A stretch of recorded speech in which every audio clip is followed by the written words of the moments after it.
You ever wake up in the middle of the night, not to a nightmare, not to a noise, but to a feeling? A soft tug, a whisper brushing the side of your neck, a cold, playful breath, like a child giggling right next to your ear, though there's nobody there. Tonight, I want you to sit back, lie down if you want, let your shoulders fall, let the dark settle around you. And imagine this, you're standing in front of an old abandoned amusement park, the kind of place where the air feels thick, where rusted swings move without wind, and where the carousel never actually stops spinning, even when there's no power, even when nobody touches it, even when everyone who worked there has been dead for decades. And yet some nights you can hear children laughing from inside. Welcome to the carousel that never stops. Hey, before we drift any deeper into tonight's story, I want you to breathe a little slower. You're safe, you're comfortable, and I'm right here with you, guiding you through each shadow, each sound, each moment that lingers a bit too long in the dark. If you're new here, feel free to subscribe. I'm always posting slow burn, immersive horror, the kind that wraps around you like fog and stays with you long after the story ends. Okay, lights down, volume up just a little. Let's step into the dark together. The story begins on a quiet Midwestern evening, a soft, dusty pink sunset fading behind a line of pines. The kind of evening where the world feels half asleep and the past feels a little too close. And driving down an empty rural highway is Amanda Lopez, 30 years old, soft-spoken but sharp-eyed, a YouTube investigator who specializes in everything abandoned, haunted, and deeply uncomfortable. The type who sleeps better in old motels with flickering signs than she does in her own apartment. Her channel isn't huge not yet, but her followers love her for one thing. She never fakes anything. And if something moves in her footage, it's because something moved. If something whispers, it wasn't edited in later. And if she screams, well, that's real too. Amanda's voice recorder is running as she drives. All right, she says, her voice calm but curious. Tonight, we're checking out something my inbox has been screaming about for months. The old Willow Pines amusement park. Closed down in 1989 after 12 kids vanished from a single ride. Yeah, 12. Same night, same ride. The carousel, she chuckles softly, though there's no real humor in it. Locals say it still turns at night. Some say you can hear the children laughing. Some say you can see them too, if you catch the angle just right. She pauses. And some say the kids never actually left. Her tires rumble onto gravel as she turns down a narrow road, lined with trees that look like they've been watching for decades. The sunlight disappears behind her. Her headlights stretch forward into the dark. Perfect, she mutters. Exactly what I needed at sunset. A creepy forest road leading to an abandoned park. Iconic horror YouTuber behavior. Her dry humor breaks the tension, but only a little. After another minute, the trees open up and the rusted gates of Willow Pines amusement park rise in front of her. The sign is half fallen, letters dangling like broken teeth. The colors have long since faded, but the painted carousel horse on the sign still has a hauntingly bright smile. Amanda grabs her camera. All right, let's take a look. The inside of Willow Pines feels frozen in time. The air is stale, thick, too quiet, like everything is holding its breath. The Ferris wheel looms in the distance, motionless. The popcorn stand is crusted with moss. The ticket booth window is shattered, its glass sparkling faintly in her flashlight like ice. But the carousel is the centerpiece. Sitting in the center of the park, on a circular concrete pad, like a relic that refuses to decay. Its paint is chipped, its mirrors are cracked, its horses are faded, but still posed mid-gallop, their frozen smiles too wide, their eyes too hollow. Amanda whispers, "All right, you're even creepier than the photos." She circles it slowly, filming each angle. Something feels strange here. Not dangerous, not yet, but watched. Like the air remembers things. Like the shadows have stories they want to tell. She sets up her tent about 20 feet away. Just close enough to observe the carousel all night, but far enough to feel like she has space to run if she needs to. Not that running ever helps, she mutters under her breath. The sun dips fully behind the trees. The sky turns black, and the park comes alive in its silence. Before Amanda can settle into her tent, the silence breaks. Footsteps, slow, shuffling, old. "Miss!" Amanda turns sharply. Her flashlight reveals a thin, elderly man standing near the edge of the path. Worn flannel, work boots, a face lined with too many years and too many secrets. He doesn't move closer. He just watches her. "You shouldn't be here," he says gently. His voice is tired, like it's spent years warning people who never listened. Amanda lowers her flashlight slightly. She's cautious but curious. "Are you Mr. Harper?" she asks. "The old caretaker?" The man hesitates before nodding. "I thought this place was off limits," he says. "Thought they chained it up good." "They did," Amanda replies. "I stepped over the broken part." He sighs. "Of course. What are you looking for?" he asks. Amanda gestures behind her. "The carousel." At the mention of it, something changes in his face. A flicker of fear, or grief, or both. "You're filming it, I suppose," he says. "That's the plan." He rubs his forehead. "You folks, always chasing ghosts you don't understand." Amanda's voice softens. "Can I ask you something? Why do people say it still spins at night?" "Mister," Harper looks at the ground. "Because it does." A cold shiver runs up her spine. "There's no power here," Amanda says quietly. "There hasn't been power here since the fire," he replies. "But it spins anyway." Amanda steps closer. "Did you ever see the children?" Mr. Harper shakes his head slowly. "I never saw them, but I heard them." A silence stretches. He looks suddenly older, fragile. "Miss, if you're smart, you'll pack up and go home." Amanda's voice is steady. "But I'm staying." He looks at her for a long beat. Then he sighs. "I figured." He turns, beginning to walk away. "Be careful," he calls softly. "They like new faces." The darkness swallows him. Amanda stands alone again. The air feels heavier now. Midnight comes quietly. The park sinks into a deeper darkness. The kind that feels thick enough to touch. The kind where sounds travel strangely, too close, or too far, or not at all. Amanda sits near her camera tripod, microphone on, thermal lens ready. The carousel is silent, still, lifeless, for now. Amanda whispers into her mic, her tone soft, slow, perfect for a sleeping horror vibe. "Okay, it's a little after midnight. So far, nothing unusual. Mr. Harper said the activity usually starts around 2 or 3 a.m., so we've got time." She takes a long, slow breath. "I'm not gonna lie. This place feels wrong. Not hostile, just sad. Like something here is stuck. Like something doesn't understand it's been left behind." She adjusts the focus. And the carousel horses. Their eyes look weird in the dark. Too shiny. Like they're reflecting something that isn't here. A soft wind moves through the park. The kind of wind that makes old metal cry softly.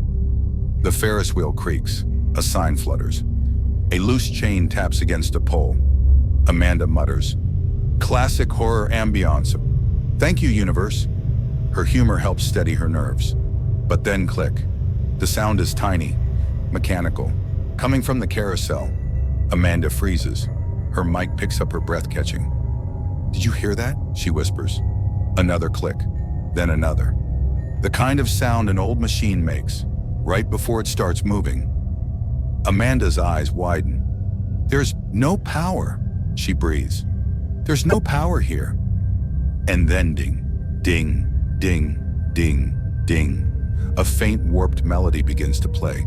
Broken, off-key, like a music box underwater. The carousel lights, dead for over 30 years, flicker once. Just once. Then the entire structure groans and begins to turn, slowly, painfully, as though something heavy is riding it. Amanda stands, microphone trembling in her hand. Oh my God. Okay, that's not possible. The carousel picks up the slightest bit of speed. The horses rise and fall, their shadows stretching unnaturally long in the moonlight. And faintly, so faintly Amanda thinks she imagined it, children laugh. Soft, innate, echoing. Far too close. Her heart thuds. Is someone here? She calls. Silence. Then a whisper behind her. Do you want to ride with us? Amanda spins around, flashlight slicing through the dark, but there's no one. Her voice shakes. Nope, absolutely not. We're not doing whispering ghost children tonight. We're really not. But the carousel keeps turning, and the whisper comes again. Closer. It's fun. Amanda backs away slowly, camera still pointed at the spinning ride. This is definitely activity. I'm gonna keep recording. But if something touches me, I swear to God I'm running. The wind picks up. The music distorts. The horses' painted smiles seem wider, their hollow eyes reflecting something that doesn't belong to the living. Amanda's breath shakes. Amanda stayed very still as the carousel kept turning in that slow, impossible circle, its warped melody drifting through the air like something half forgotten and half awake. And she kept reminding herself to breathe, because for some reason the night around her felt thicker now, almost syrupy, as if the darkness wanted to press closer and listen to her heartbeat. She whispered into the recorder, more to ground herself than anything, saying she was fine, even though her pulse was doing that jittery tap dance in her throat. The kind that happens when your instincts are pretty sure you made a terrible decision, but your curiosity refuses to let you walk away. The horses rose and fell, their chipped paint catching little glints of moonlight that made their eyes look wet, almost alive. And Amanda tried to convince herself that she was imagining the way their heads seemed a fraction more tilted than before, like they were slowly turning to watch her. The music stumbled through another warped note, dragging a faint childish giggle with it, and Amanda told the dark, very gently, that she absolutely did not sign up for ghost kids with whispering hobbies. But of course the dark didn't care, because the whisper came again from just behind her shoulder, close enough that she felt the cold of it skim her ear, a soft come play that sent a ripple of goosebumps crawling down her arms like ice spiders. She spun around, expecting, she didn't know what, maybe a figure, maybe nothing, but instead she just found more darkness, layered and patient, and she let out a shaky laugh because sometimes fear made her weirdly sarcastic, and she muttered, cool, awesome, love that, 10 out of 10 nightmare fuel, before turning her camera back toward the carousel. The air smelled different now, like wet wood and old cotton candy and something faintly metallic. And when the breeze shifted, she swore she heard small footsteps pattering around the edge of the ride, almost playful, almost curious. And she tried calling out again, asking if anyone was there, her voice softer this time, almost whispering because speaking loudly felt like it might attract the wrong attention. Nothing answered her directly, but from the far side of the carousel, she saw movement, quick, low, like a child ducking behind one of the poles, and her breath caught because it hadn't been an animal's movement. It had been too smooth, too intentional. She took a slow step closer, not because she wanted to, but because something about the silence tugged her forward, like the darkness was gently pulling at her sleeve. As she circled around the ride, her flashlight flickered once, just once, but in that tiny stutter of light, she saw a small hand gripping the edge of one of the carousel horses, a pale, half-translucent hand with fingers too thin and too still. And when the beam stabilized, the hand was gone, leaving only the peeling paint behind. Amanda whispered, okay, I saw that. I definitely saw that. But her voice barely made it past her throat, like the air had turned sticky around her words. She stepped back toward her tent, telling herself she needed space, needed perspective, needed at least one part of her night to feel normal. But normal wasn't an option anymore because as she backed up, something soft brushed against her ankle, like a tiny hand reaching out to touch her, and she gasped, stumbling backward, shining her light down. But again, nothing. No footprints, no shape, just chilly air hugging her skin a little too tightly. She swallowed hard, rubbing the back of her neck, and joked under her breath, because humor was her panic coping mechanism. If you little ghosts want a cameo, please pick a more flattering angle next time. And somehow saying it helped her stay grounded. She forced herself to focus on gathering some EVP readings, shifting her equipment, checking her batteries, doing anything that reminded her she was a professional investigator and not just a terrified adult being gently bullied by unseen toddlers. The carousel music slowed for a moment, dipping into a deep, dragging moan of old machinery, and then it sped back up as if reacting to her movement, like it sensed she was pulling away, and that realization prickled across her skin in a cold wave.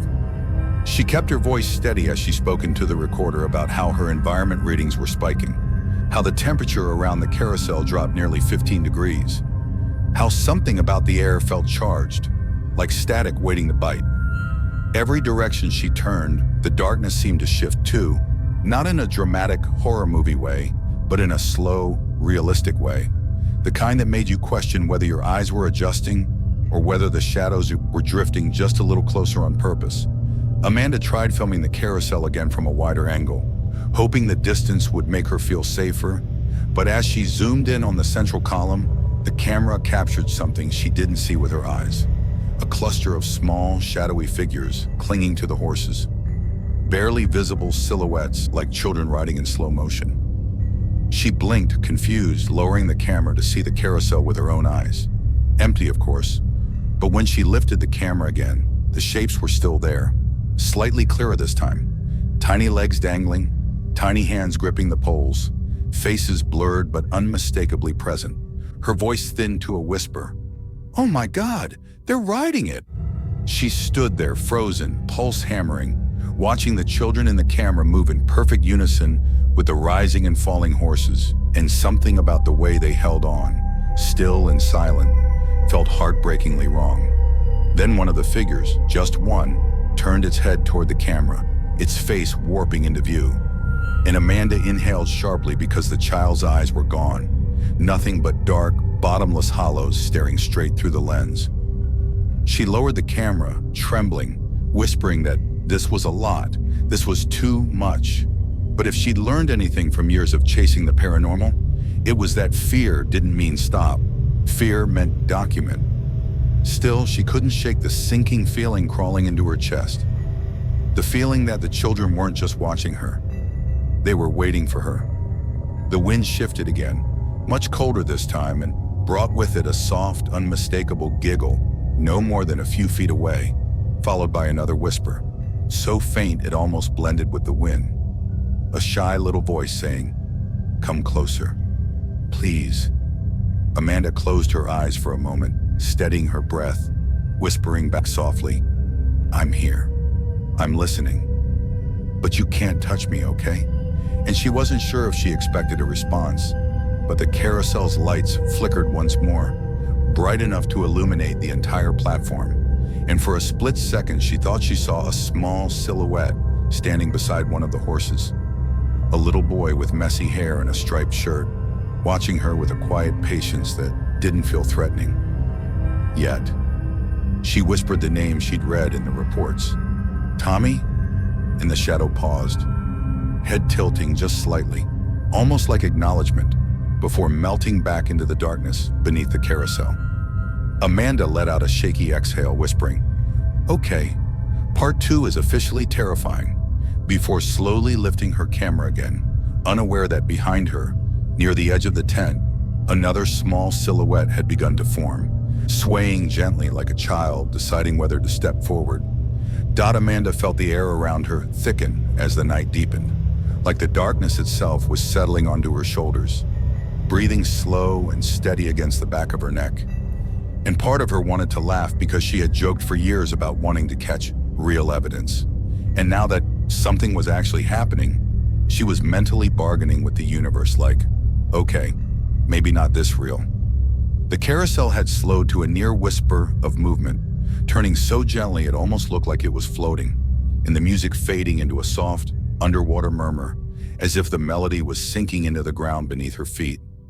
She could hear the faint rustle of small footsteps circling her tent, the tiniest shift of gravel, like kids playing a game of tag they didn't invite her to, and she whispered into the recorder, half joking and half trembling, "If you're trying to freak me out, congratulations, it's working. Please don't tap me, I bruise easily." Her flashlight stayed focused on the carousel, but her peripheral vision kept catching flickers, little blurs of movement that vanished when she turned her head, shadows that seemed shorter than adults but taller than the few seconds earlier, as if they were growing ever so slightly each time she blinked. She forced her attention back to her equipment, checking the EMF meter that was climbing steadily like an elevator that refused to stop at any floor. The numbers pulsing brighter every time the music stuttered or a giggle echoed through the park. She whispered, "Okay, I know you're here. I just need you to keep a little personal space bubble, all right?" And the night answered with a soft hum, like the darkness was amused. The carousel suddenly jerked, just once, a quick twitch that rattled one of the metal poles, and Amanda took a slow step backward because it felt like something had just climbed onto the platform. Something heavier than a child, but lighter than an adult. Something that shifted the entire ride a fraction of an inch. She raised the camera again, zooming into the center column, and the lens caught something new, a smear of red trailing down one of the mirrors. Not dripping, not fresh, but smeared in a small handprint, like a child had pressed their palm against the glass decades ago, and somehow the mark had never dried. She whispered, "Please tell me that's rust," knowing full well rust did not look like 5 tiny fingers spread like a star. Her breath fogged in front of her, even though the night wasn't cold enough for that, and she felt that unnatural stillness again, the one that made her heartbeat sound louder than her own thoughts. Then the whisper came again, softer now, closer, like a child leaning in to share a secret. "We're waiting." She took a shaky breath, whispering, "Waiting for what?" But the voice didn't answer directly. Instead, the carousel lights flickered harder this time, stuttering in a fast, frantic pulse, and the horses' painted eyes flashed white as the bulbs behind them struggled to wake up. For a split second, the entire ride glowed with a ghostly brightness, and Amanda saw them. Dozens of small figures standing between horses, holding onto the poles, their shapes like silhouettes cut out of night sky. Their heads bowed, hair hanging, their small shoulders moving with each slow breath. Her chest tightened, her mind trying to snap between awe and terror because they didn't look angry. They looked lost in waiting. She inched a little closer, whispering, "Are you trapped?" And one of the silhouettes, smaller than the others, maybe Tommy, lifted its head just enough that she could see the faint suggestion of a face. Not a clear face, not a full one, just the soft outline of eyes and a mouth, blurred like a memory that refuses to sharpen. And then he stepped out from the carousel, 1 foot at a time, moving like he had all the time in the world, his form flickering like a candle in wind, and Amanda held her breath as he approached her, stopping only a few feet away. He tilted his head, studying her with that empty, curious expression, and whispered, almost shyly, "You can help us." His voice wasn't threatening, it wasn't angry, it was small and tired, like a child who had been calling for his mom for hours.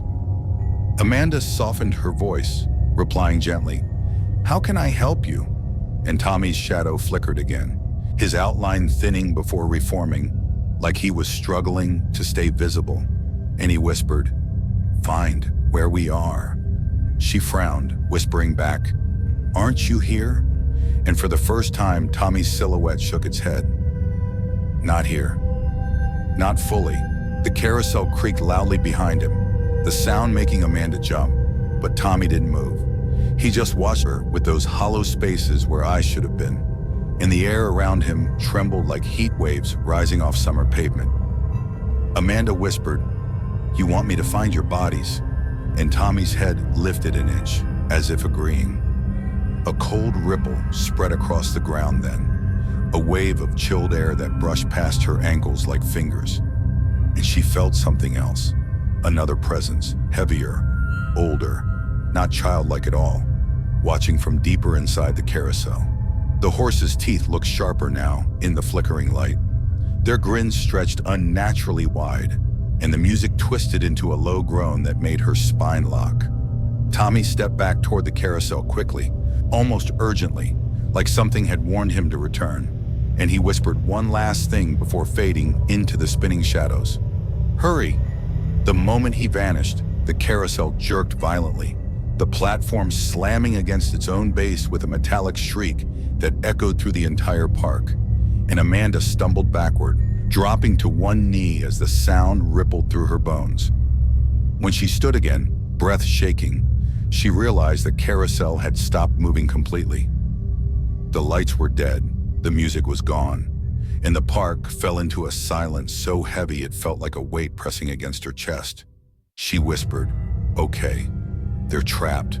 They want to be found." And somewhere in the darkness, near the broken Ferris wheel, something massive shifted.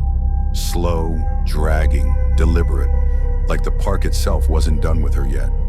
Amanda stood very still, letting the dark settle around her like a heavy blanket, the kind that feels warm for half a second before you realize something else might be sharing it with you.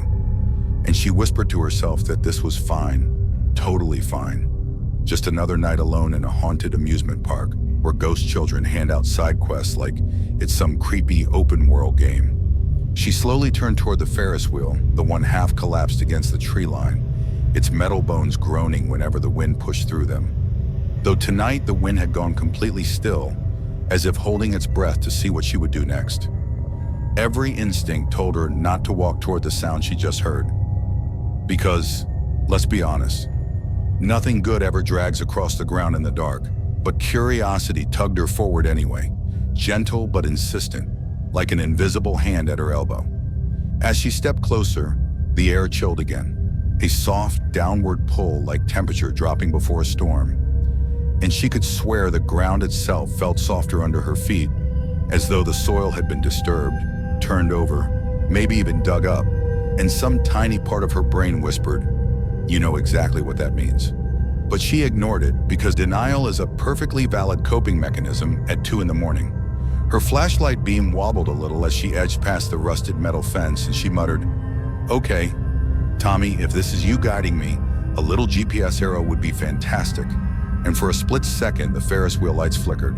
Just one bulb, high near the top, a faint, tired glow that pulsed once, then went out.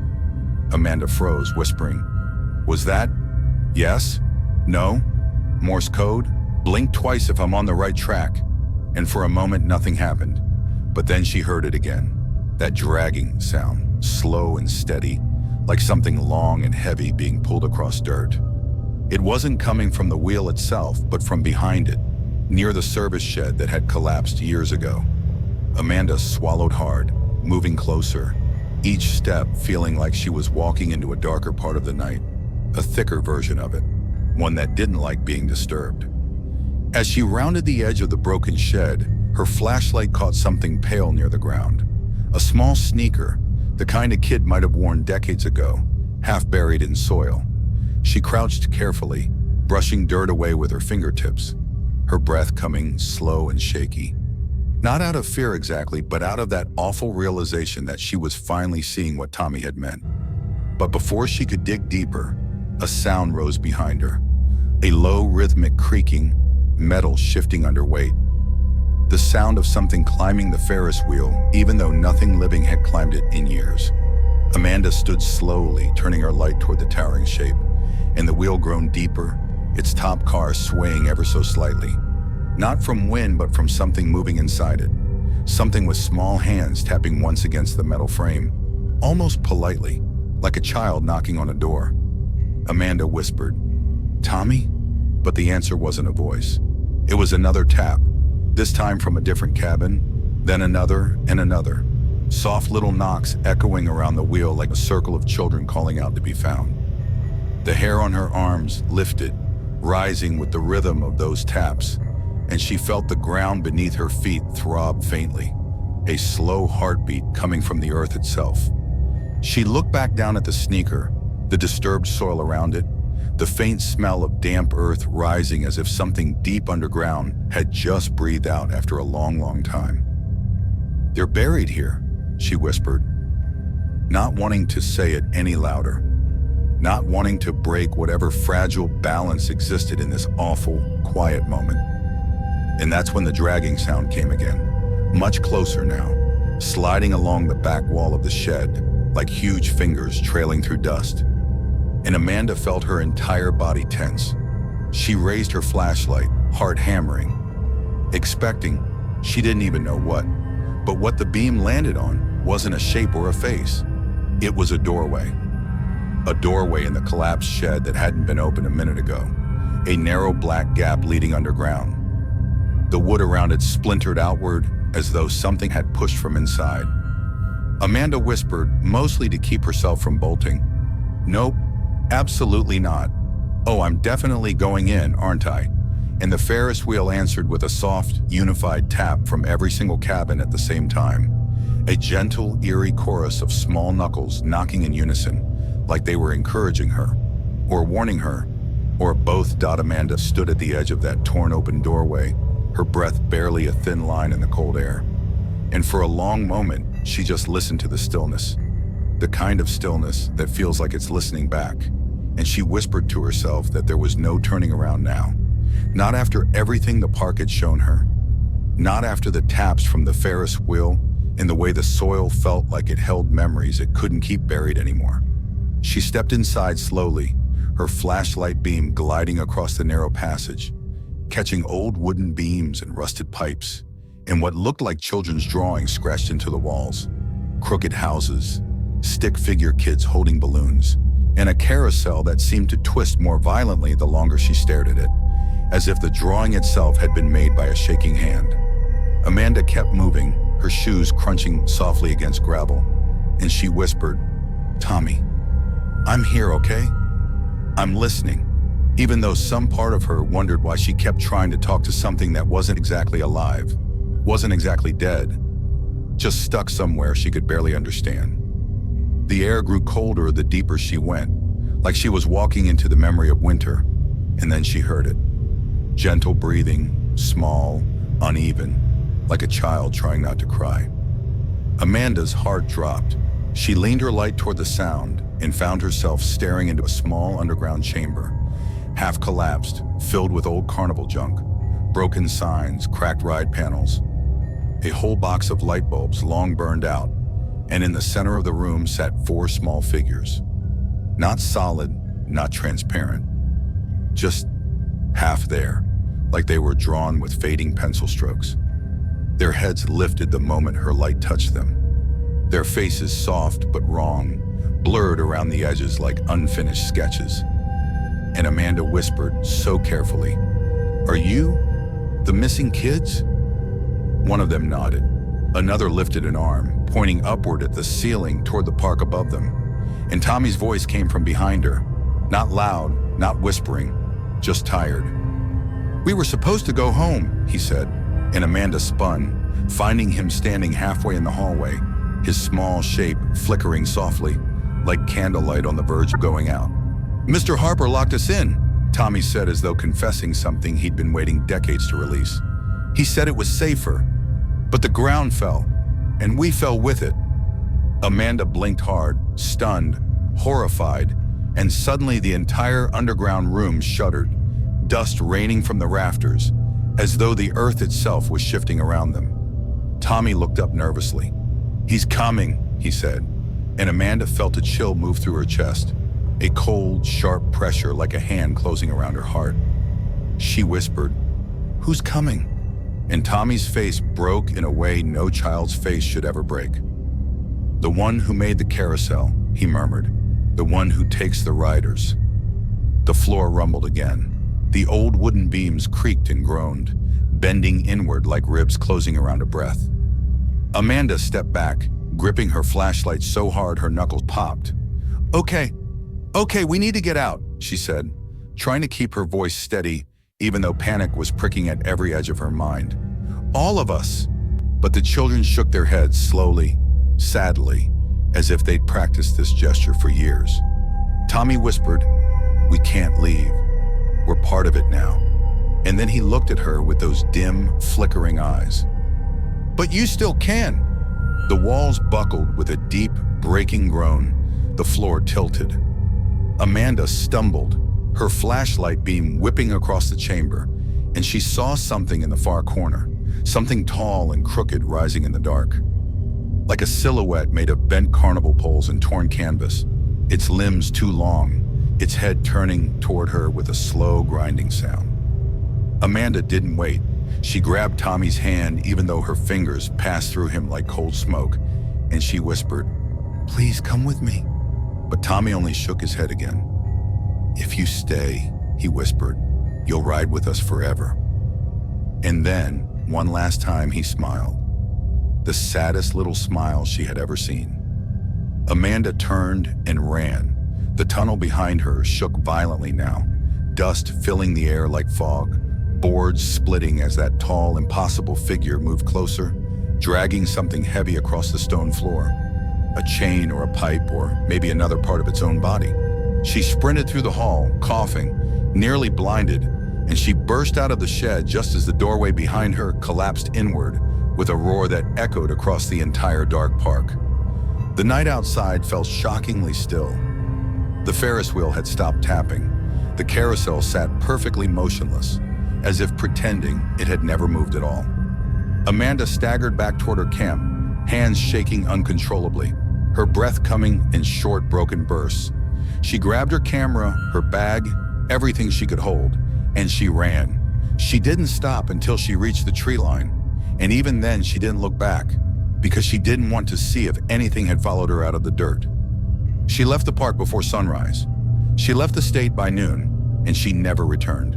Weeks later, she sent her footage anonymously to a local paper, hoping someone else might look into it, someone braver or more foolish than she was. But the only response she ever got was a single unlabeled envelope in her mailbox. Inside was a photo, a fresh one, taken at night. It showed the carousel turning slowly, its lights glowing faintly in the dark. And sitting on one of the horses, barely visible in the shadow, was Amanda, or something shaped like her. Her face was blurred clean away, exactly the way Tommy's had looked in the underground room. Amanda dropped the photo and locked every door in her house twice, whispering to herself that it wasn't real, couldn't be real. Except every night since then, just before she falls asleep, she hears it. Soft, distant carnival music drifting through her window, growing a little closer each time, and sometimes she swears she hears a child's voice, tired and echoing, asking quietly, "Do you want to ride with us now?" And before I end this, let me ask you something. Have you ever heard a sound in the dark that felt like it was calling your name? And did you answer?